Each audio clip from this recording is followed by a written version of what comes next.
মন্ত্রিত্ব পদ পাওয়ার পর প্রাতঃভ্রমণে বেরোলেন দিলীপ ঘোষ। এই মুহূর্তে আমরা দেখতে পাচ্ছি প্রচুর মানুষজন তারা এসেছেন তাকে সংবর্ধনা জানাতে।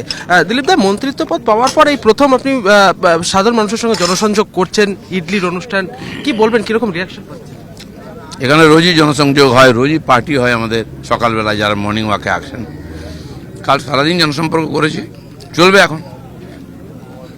মানুষের পক্ষ থেকে কিরকম রিয়াকশন পাচ্ছেন? মন্ত্রী হিসেবে তারা আপনাকে দেখতে চেয়েছিলেন বহু দিন থেকেই।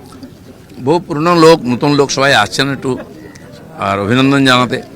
দেখছেন না, ভিড় এত সকালবেলা বাঙালি ওঠে না, কিন্তু এখানে ভিড় হয়ে গেছে। আগের বার থেকে ভিড় অনেকটাই বেশি। হ্যাঁ, ভিড় বাড়ছে, আরও বাড়বে। ভিড় বাড়বে এমনটাই কিন্তু বলছেন দিলীপ ঘোষ। এবং এই অনুষ্ঠান আজকে আমি সোমনাথ পালকে বলবো ছবিটা দেখানোর জন্য। প্রচুর মানুষ তারা কিন্তু আজকে এসেছেন একবার তাকে অভিবাদন জানাতে, একবার তাকে সংবর্ধনা জানাতে, এবং সেই ভিড়ের ছবিটাই কিন্তু এই মুহূর্তে দেখা যাচ্ছে ইকো পার্ক থেকে।